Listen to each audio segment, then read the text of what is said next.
अब आपको जिनको आप किसान कह रहे हैं, चलो वो किसान नहीं है।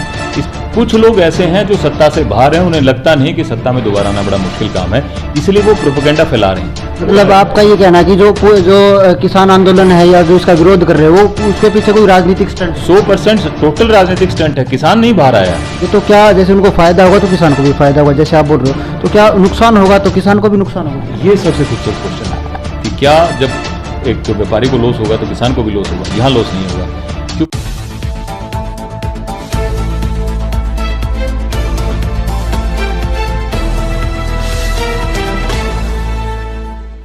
सभी दर्शकों को मेरा नमस्कार। मैं आशीष सांगवान हरियाणा 36 लाइव पर आपका स्वागत करता हूं। और दोस्तों, हर दिन हर हफ्ते हम एक ऐसी शख्सियत से जो है वो आपको रूबरू करवाते हैं, और इसी कड़ी में हमारे साथ आज मौजूद हैं चरखी दादरी से बीजेपी लीडर हैं और पूर्व में सरपंच भी रहे हैं सुनील शौराना एडवोकेट हमारे साथ हैं। इनसे बात करेंगे जो लगातार किसानों का जो अध्यादेश जो सरकार लेके आई उसका लगातार किसान विरोध प्रदर्शन कर रहे हैं, उसके बारे में जो किसान अध्यादेशों की सच्चाई है उसके बारे में इनसे बात करेंगे और पूछेंगे। सर, सबसे पहले तो आपका स्वागत है हमारे channel Haryana 36 live. Thank you Ashish भाई, आप मेरे पास आए। और इन अब जो अध्यादेश हैं वो अध्यादेश नहीं रहे हैं, वो बिल बने और बिल के बाद अब कानून हो गए हैं। राष्ट्रपति ने उन पर दस्तखत कर दिया है। ये बड़ा महत्वपूर्ण और ज्वलंत मुद्दा है आज प्रदेश के अंदर। और आप जैसे मीडिया के साथी जब इन बातों की चर्चा करते हैं तो हमें भी मौका मिलता है बीजेपी के कार्यकर्ताओं को, नेताओं को, लोगों तक इन तीनों कानूनों का जो फायदा उन्हें होने वाला है उनको तक पहुंचाने के लिए। तो आपका भी बहुत बहुत स्वागत है। सर, मेरा सबसे पहला सवाल यही है, जो अभी जो अध्यादेश जो सरकार लेके आई है, जो अभी कानून का रूप जिन्होंने अभी ले लिया है, तो क्या वो किसानों के फायदे में है या फिर वो नुकसान में है? क्योंकि लगातार जो है वो पूरे हरियाणा में किसान जो है प्रदर्शन कर रहे हैं। देखिए, इसको समझने के लिए आपको 2-3 चीज़ों की जानकारी होना बहुत ज़रूरी है। सबसे पहले तो आपको खेती में दो चीज़ें हैं। एक तो एक किसान जो फसल उगाता है और दूसरा है अपनी फसल को वो कहाँ बेचता है जिससे उसको दाम मिलते हैं। 2 सेक्टर हैं। अब आपको इन दोनों सेक्टर्स को समझना बड़ा ज़रूरी है। ठीक है, आप खेत गए, खेत में आपने अपने एक प्रोड्यूस पैदा किया, आपने उसके ऊपर पूरी मेहनत करी, लेकिन एक स्ट्रक्चर इस देश के अंदर ऐसा डेवलप हुआ था कि किसान को अपनी फसलों पे जो उसकी लागत है उतना मूल्य उसको नहीं मिल रहा था, जिसके बारे में तरह तरह के बहुत सारे कमीशन बने। कमीशंस के बाद उनकी रिपोर्ट आई और बहुत सारे कमीशंस की रिकमेंडेशन आई कि क्या किया जा सकता है कि जो उनकी लागत है, किसान की अपनी फसल पर जो लागत है उससे ज़्यादा अच्छा उसे मूल्य मिले, ताकि उसकी जो इकोनॉमिक कंडीशन है वो अच्छी हो। अब इसको समझने के लिए आपको ये समझना पड़ेगा कि सरकार ने किसान की फसल खरीदने का अपना एक मैकेनिज्म डेवलप कर रखा था, और अब उसके बैकग्राउंड को समझना पड़ेगा। ये कई टायर का सिस्टम है, इसीलिए इसके ऊपर इतनी सारी चर्चाएं हो रही हैं। और आप देखेंगे कि कुछ किसान जो अपने आप को तथाकथित किसान कहते हैं, किसान लीडर, और विपक्ष सड़कों पर है। और कमाल की बात यह है कि कांग्रेस पार्टी आज सड़कों पर है, जिसके अपने मैनिफेस्टो में इनमें से कानून के बारे में उन्होंने खुद लिखा था। पार्लियामेंट के अंदर उनकी स्पीचेज हैं जहां दीपेंद्र हुड्डा और उनके बहुत बड़े लॉयर कपिल सिब्बल जो ये कह रहे हैं कि एपीएमसी जो एक्ट है उसको रिपील किया जाए। और आज जब वो रिपील हो गया है तो वो आज सड़कों पर है उसके विरोध में कि इसको रिपील क्यों कर दिया गया है। इसलिए आपको इस मैकेनिज्म को समझना बड़ा जरूरी है। हुआ क्या आशीष भाई, थोड़ा मैं शायद आपका समय लूँ, ये आज की बात नहीं है, ये आज़ादी से पहले की बात है। क्योंकि किसान तो अपना उत्पादन कभी से करता रहा है। जब ये देश गुलाम था, हम गुलाम थे अंग्रेजों के, और अंग्रेज ब्रिटिशर भी इस देश के अंदर पहले व्यापार करने के लिए आया था। कुल 1 लाख वो लोग थे और 35 करोड़ की आबादी पर राज करते थे। जब उन्होंने यहाँ के देखा कि व्यवस्था क्या है, किस प्रकार राजे महाराजे आपस में लड़ते हैं, एक डिफरेंस है, तुम इस पर राज कर सकते हो, लोगों को बैक आके बरगला के पैसे देके रिश्वत देके उन्होंने अपना राज इस्टेब्लिश किया, कंपनी का राज इस्टेब्लिश हुआ। और उसके बाद उन्होंने इस बात को स्टडी करना शुरू किया कि यहाँ से हम क्या क्या चीज़ें अपने देश में अपने फायदे के लिए ले जा सकते हैं। 1860-70 के आसपास आशीष भाई इस बात की शुरुआत हुई, जब वहाँ क्योंकि औद्योगिक क्रांति हो गई थी, मैनचेस्टर के अंदर कपड़ा बनता था। कपड़े के लिए रॉ मटेरियल जो था कॉटन, जिसको हम कपास बोलते हैं, वो हिंदुस्तान में साउथ इंडिया में पैदा होती थी। हैदराबाद प्रोविंसेस में उसका किसान खेती बाड़ी करते थे उसी की। अब उस प्रोड्यूस को कंटेन करने के लिए सबसे पहली बार नोटिफाइड एरिया वहाँ बना। उस मैनचेस्टर की जो फैक्ट्रीज थी उनको कपड़ा उसको रॉ मटेरियल प्रोवाइड करने के लिए यहाँ से शुरुआत हुई। उसके बाद सन 1928 में इस देश में एक रॉयल कमीशन आया। रॉयल कमीशन ने टोटल स्टडी की कि हिंदुस्तान में क्या क्रॉप्स होती हैं, क्या क्रॉस पैटर्न है, कितनी प्रोडक्शन होती है, और उसमें हम मैक्सिमम बेनिफिट कैसे उठा सकते हैं। उन्हीं रॉयल कमीशन की रिकमेंडेशन पर 1936-37 में हिंदुस्तान में एपीएमसी यानी वो नोटिफाइड एरिया यानी वो मंडियां बनी। आप ये अंदाज़ा लगा सकते हो कि अंग्रेज हिंदुस्तान का भला करने के लिए तो इन मंडियों का निर्माण करेगा नहीं। ये निर्माण हुआ हिंदुस्तान के किसान का शोषण करने के लिए। कांग्रेस की सरकार आई आज़ादी के बाद, उन्हें पड़ी पढ़ाई व्यवस्था मिल गई, और उसका बड़ा कारण भी ये था कि जो लोग मंडियों में जो इन सब चीज़ का व्यापार करते थे उनका कंट्रोल कांग्रेस की सरकारों पर था। उन्होंने इसको कभी ख़त्म नहीं होने दिया, और वही चीज़ कंटिन्यूएशन में रही। बाद में जितने भी कमीशन बने, और सबसे ज़्यादा फेमस जो स्वामीनाथन कमीशन है, उसकी भी ये रिकमेंडेशन रही कि ये जो नोटिफाइड एरिया है, जो मंडियाँ हैं, ये किसान की एक शोषण का बहुत बड़ा हिस्सा हो गई हैं। तो इसके लिए ज़रूरी है कि किसान को यहाँ तक सीमित नहीं रखा जाए, किसान को उसकी जो बाहें हैं वो खोली जाएं, उसके लिए एक बड़ा मार्केट एस्टेब्लिश किया जाए, पूरे देश के अंदर एक ओपन मंडी सिस्टम हो, किसान अपने प्रोड्यूस को पूरे देश में कहीं भी कैसे भी सेल कर सके। इसके लिए इस एपीएमसी एक्ट में टोटली रिपील नहीं किया गया, इसके अंदर ये रिलैक्सेशन दी गई ताकि किसान अपनी प्रोड्यूस को पूरे देश में सेल कर सके। लेकिन क्योंकि अभी मैकेनिज्म बहुत ज़्यादा स्ट्रॉन्ग नहीं है, प्राइवेट प्लेयर्स बहुत ज़्यादा आए नहीं हैं, इसलिए जो पुराना मैकेनिज्म है उसको भी अभी वैसे की वैसे रखा है। एमएसपी लागू रहती है, मंडियां लागू हैं, और फिर जो प्रोग्रेसिव किसान है, जो विशियस सर्कल से बाहर निकलना चाहते हैं, तो उस चक्कर से बाहर निकलना चाहते हैं, उनके लिए एक नई व्यवस्था दी गई है। सर, जैसे आपने बताया कि एमएसपी जो है वो लागू रहेगा, लगातार जो है मुख्यमंत्री भी स्टेटमेंट दे रहे हैं, और जो उप मुख्यमंत्री दुष्यंत चौटाला वो भी स्टेटमेंट दे रहे हैं कि एमएसपी लागू रहेगा। लेकिन किसानों की लगातार मांग ये है कि उसके बारे में एक चौथा अध्यादेश और लेके आए, उसके बारे में सर क्या कहना चाहिए? देखिए, अब आपको जिनको आप किसान कह रहे हैं, एक्चुअली वो किसान नहीं है। इसमें इस देश में एक और स्ट्रक्चर डेवलप हो गया, और वो उसका कारण भी मैं आपको बताता हूँ। आप देखोगे कि विरोध का जो बड़ा हिस्सा है वो पंजाब और हरियाणा के अंदर है। वो इसलिए है क्योंकि जो मंडी सिस्टम है वो भी 2-3 टायर हो गया, किसान ही आड़ती भी हो गया। जो पावरफुल किसान थे, जो पैसे वाले किसान थे, जैसे जैसे नई मंडियाँ एस्टैब्लिश हुई, उन्होंने तो वहाँ जाके दुकानें अपनी लेनी शुरू कर दी। वो प्रोड्यूस भी करते हैं और वहाँ बैठ के कमीशन भी लेते हैं, और उनकी इतनी स्ट्रॉन्ग लॉबिंग है कि वो पूरे देश में, और मैं ज़्यादा कहूँ मोटा मोटी हरियाणा और पंजाब के अंदर, तो इस प्रकार से आंदोलन चला ही सकते हैं। जो मार्जिनल फार्मर है, जिसकी संख्या बड़ी है, जो 1 हेक्टेयर से कम का छोटा किसान है, वो तो अपनी खेती बाड़ी में ही बिजी है। उसको तो अभी नई फसल, क्योंकि बरसात हो गई और सारा है, और बाजरे की कटाई का सीजन भी शुरू हो गया, उसे अगले अपनी प्रोड्यूस की भी तैयारी करनी है, छोटी लैंड होल्डिंग है उसकी, उसे तो उसी में अपना कमा के काम चलाना है। तो वो तो इस विशेष सर्कल से खुद भी बाहर निकलना चाहता है। वो तो अपने खेतों में है। जो किसान जिसकी हेल्प के लिए सब किया जा रहा है, वो तो अपने खेतों में है, वो समझने का प्रयास कर रहा है। और ये जो बड़े लोग हैं, जो आड़तियों से इन्फ्लुएंस या खुद आड़ती हैं, वो इसे एक मुद्दा बना के, इसे आंदोलन बना के सड़कों पर लेके आ रहे हैं। सर, जैसे आप एमएसपी की अभी बात कर रहे हैं, तो यूपी में जो बाजरा है और जो बिहार में जवार है, वो भी आजकल आधे रेट में बिक रही है, एमएसपी पे नहीं बिक रही, तो उस बारे में क्या कहना चाहिए? मैं आपको एक और बताऊं बात। अब एमएसपी आप बिहार और उड़ीसा और कहीं दूसरी जगह मत जाओ, यूपी मत जाओ। एमएसपी तो मतलब पूरे इंडिया में ही मैं कह रहा हूँ, आप हरियाणा की देख लो, हरियाणा में कौन सी चीज़ें एमएसपी पे बिकती हैं। अब अलग अलग कमिटीज़ ने इसके ऊपर भी रिपोर्ट दी है। शांता कुमार की रिपोर्ट ने क्लियर किया 2014-15 में कि टोटल प्रोड्यूस का मुश्किल से, जो 23 क्रॉप्स जिनकी एमएसपी निर्धारित की है सरकारों ने, उसका मुश्किल से 6 से 8% ही किसान एमएसपी पर अपनी चीज़ को बेच पाता है। आज भी किसान हरियाणा के अंदर भी मंडियों में अपनी कपास को लेके और अपनी जीरी को लेके वहाँ पहुँचे हुए हैं, लेकिन फिर हालात तो वही के वही हैं। कहाँ वो एमएसपी पे बिक पा रही चीज़ें? किसान वो आप कह रहे हो एमएसपी पे चीज़ें बिकनी चाहिए, और अभी अब जो सरकार ने तो फिर डिक्लेयर कर दिया, सरकार तो फिर कहती है कि चीज़ें एमएसपी पे खरीदो, और हमने एमएसपी अपने डिक्लेयर कर दिए, 2150 रुपये बाजरे की एमएसपी डिक्लेयर कर दिए। लेकिन वहाँ जो बैठा, जो मंडी को कंट्रोल कर रहा है, जो लोग उन्हें मैनिंग कर रहे हैं, वो तो आज भी वही खेल खेल रहा है। लंबी लंबी लाइनें लग रही हैं, उसके पास 50 बहाने हैं, फिर कभी उसमें नमी का बहाना है, कभी उसकी क्वालिटी का बहाना है, कभी कोई और बहाना है।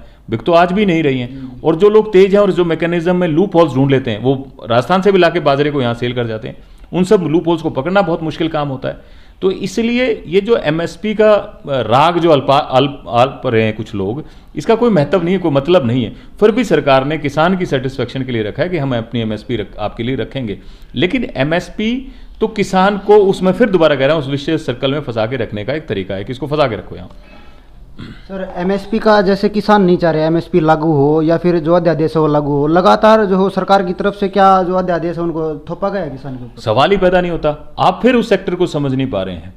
कुछ लोग ऐसे हैं जो सत्ता से बाहर हैं, उन्हें लगता नहीं कि सत्ता में दोबारा आना बड़ा मुश्किल काम है, इसलिए वो प्रोपेगेंडा फैला रहे हैं। वो मौके की तलाश में रहते हैं, ऐसे मौके की तलाश करते हैं कि कैसे लोगों को बेकार। मतलब आपका ये कहना है कि जो किसान आंदोलन है या जो इसका विरोध कर रहे हैं, वो उसके पीछे कोई राजनीतिक स्टंट है? 100% टोटल राजनीतिक स्टंट है। किसान नहीं बाहर आया है, मैं कह रहा हूं जो मार्जिनल किसान है, जिसके लिए सब व्यवस्था की गई है, वो तो अपने घरों में बैठा है, वो तो अपनी नेक्स्ट प्रोड्यूस के बारे में सोच रहा है, और उनको तो पता है कि एक नई अपॉर्चुनिटी, एक नया मौका है। मैं एक आपको छोटी बात बताऊं, आप ग्रामीण अंचल से जुड़े हुए लोग हैं, अगर अभी आप गाँव में जाएंगे तो आप देखेंगे कि एम्प्लॉयमेंट जो है वो 6 महीने की है।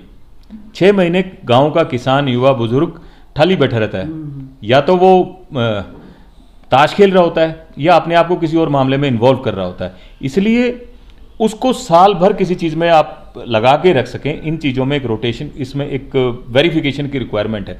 शहर में कोई भी व्यक्ति यहाँ रहता है, वो सारा दिन कोई ना कोई काम करता है, गांव में वो काम नहीं कर पाता है, उसको एक नई अपॉर्चुनिटी चाहिए, नया एक मौका चाहिए। वैश्विक महामारी चल रही थी तो सरकार को ऐसी क्या जरूरत पड़ी कि अध्यादेश लेके आने को? ये भी देखो कितनी बहकाने और बरगलाने वाली बात है। ऑर्डिनेंस जब आप लेके आते हैं, जब पार्लियामेंट रनिंग में ना हो, उसके बाद में इसको बिल बना के और उसके बाद उसे कानून बना दिया जाता है। आप कहते हो इसकी क्या जल्दबाजी थी? इसकी जल्दबाजी थी तो सालों पहले हो जाना चाहिए था। और सरकार का टारगेट है कि 2022 तक किसान के लिए ऐसी चीज़ें, ऐसे सिचुएशन डेवलप की जाए जिससे उसकी इनकम डबल हो जाए। तो ये आप इसको जल्दबाजी ना कहो, ये सालों की डिमांड थी, एजिटेशंस होती थी, आंदोलन होते थे, लोग सड़कों पर प्रदर्शन करते थे कि स्वामीनाथन कमीशन की रिपोर्ट लागू करो, और ये it is one of the part of the Swaminathan commission recommendation. ये स्वामीनाथन कमेटी की रिपोर्ट थी जहां ओपन मंडी सिस्टम की बात है, ये जो क्रॉप इंश्योरेंस की जिसकी बात है, प्रधानमंत्री क्रॉप इंश्योरेंस की जो व्यवस्था है, ये उन कमेटी की रिपोर्ट की रिक्वायरमेंट थी। जो 50% बेनिफिट्स जो उसकी कॉस्ट पर उसको जो प्राइस आज दिया जा रहा है, जो एमएसपी इतनी तगड़े तरीके से बढ़ाई गई है, ये स्वामीनाथन कमेटी की रिपोर्ट थी।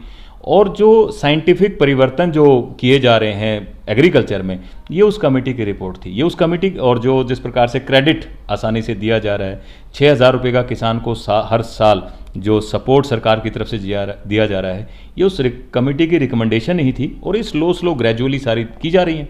सर, पीपली में जो है वो लाठीचार्ज किया गया किसानों पे। गृह मंत्री अनिल विज जी बोल रहे थे कि लाठीचार्ज नहीं हुआ है, जबकि दुष्यंत चौटाला सरकार में है, वो बोल रहे कि इसकी जांच होनी चाहिए। तो उस बारे में क्या कहना चाहोगे? नहीं, ये तो आपकी समझ है कि इसमें कोई विरोधाभास है, इसमें तो कोई विरोधाभास नहीं है। सही बात है कि लाठीचार्ज नहीं हुआ। लॉ एंड ऑर्डर की सिचुएशन अगर कहीं ऐसी उत्पन्न होती है तो कई बार पुलिस को फोर्स भी अप्लाई करनी पड़ती है, और वो आप उन वीडियोज़ और उन सब चीज़ को देखोगे तो नॉर्मल ये है कि वो सिर्फ उन लोगों को वहाँ फोर्सिबली वो ना घुसें जहाँ 144 धारा लगा रखी थी, घुसने का जो प्रयास कर रहे थे तो उनको रोका जा रहा था पुलिस ने, और कई बार फोर्स अप्लाई भी करनी पड़ती है। और सिंपल इतना ही हुआ, और जब लगा कि कंडीशन ऐसी हो गई है तो सरकार ने कोई उसमें हठधर्मिता नहीं दिखाई, सरकार ने लीनियंट व्यू अडॉप्ट किया, और सरकार ने कहा ठीक है भाई आप जा ही रहे हो, बल्कि पहले मना कर दिया था कि हम आप इस समय कोविड के टाइम में इकट्ठा ना हो, लेकिन फिर लीनियंट व्यू अडॉप्ट करते हुए उनको कहा ठीक आप नहीं मान रहे तो आप अपनी इकट्ठे हो जाएं और जो भी आपने सभा करनी है सब कुछ कर लें।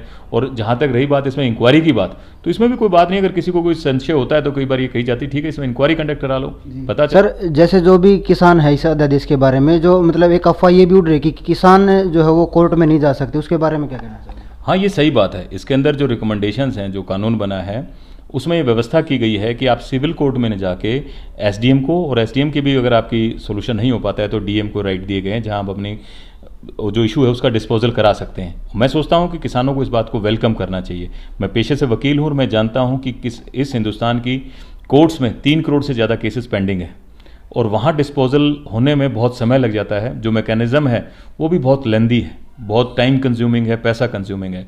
और जब आप एसडीएम जो कि आपके डोर स्टेप पर है, बहुत नज़दीक है, वहाँ एक एप्लीकेशन, सिंपल एक एप्लीकेशन फाइल करते हैं, दोनों पार्टियों को, किसान को अगर किसान का कोई इशू है या व्यापारी का कोई इशू है, तो दोनों पार्टियों को बुला के उसको बाउंड किया गया है कि 1 महीने के अंदर अंदर वो उस इशू का डिस्पोजल करेगा।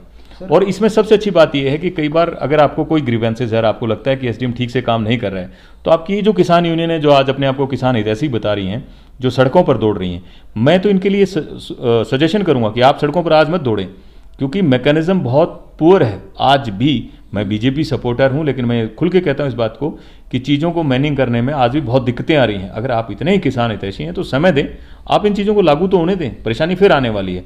और उस समय जब किसान को उस एसडीएम और डीएम से परेशानी आए तब आप उसकी हेल्प करें। ये सही बात है कि जिस प्रकार से किसान आंदोलन हो रहे हैं, ये भ्रम तो फैला रहे हैं, लेकिन दूसरी तरफ वो कहते हैं ना कि ब्लेसिंग्स इन डिस्गाइज, एक फ़ायदा भी हो रहा है। कर्मचारी अब सतर्क हो गया है, कर्मचारी को पता है कि ये किसान इकट्ठा हो गए हैं और कल तेरे खिलाफ नारेबाजी कर सकते हैं और सरकार फिर तुम्हारे खिलाफ बड़ा फैसला भी ले सकती है। तो इनका इकट्ठा होना तो ठीक है, लेकिन जिस प्रकार से सरकार को हैंडीकैप करने की कोशिश कर रहे हैं, जिस प्रकार से सरकार को ब्लैकमेलिंग कर रहे हैं, ये गलत है। पॉजिटिव साइड में इन किसान यूनियनों को आना चाहिए।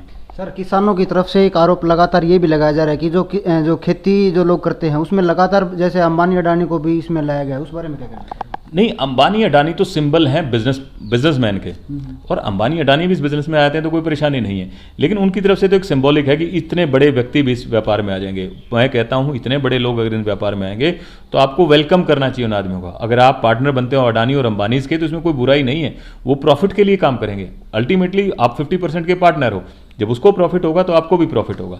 देश के अंदर इंफ्रास्ट्रक्चर नहीं है, कोल्ड स्टोरेज की फैसिलिटी, कोल्ड स्टोर्स नहीं है, वो फैसिलिटी नहीं है जहां आप अपने चीज़ों को लंबे समय के लिए प्रिजर्व करके रख सको। जब ये private player as a business partner आपके साथ आ जाएगा तो एक्चुअल जो आप आधे के आप पार्टनर हैं, जमीन तो आपकी है, जमीन का मालिकाना हक तो आपका है, लेबर तो आपकी है, वो तो बाकी का इंफ्रास्ट्रक्चर डेवलप करेगा और फिर प्रॉफिट में आप पार्टनरशिप होंगे, पार्टनर्स होंगे। तो इसमें बुराई क्या है? जो चीज़ें, जो इंफ्रास्ट्रक्चर सरकार के लिए मुश्किल भी होता है और जो आज तक डेवलप नहीं हो पाया, उसके लिए प्राइवेट प्लेयर्स आ गए हैं जो उसमें आपका पार्टनर होना चाहते हैं।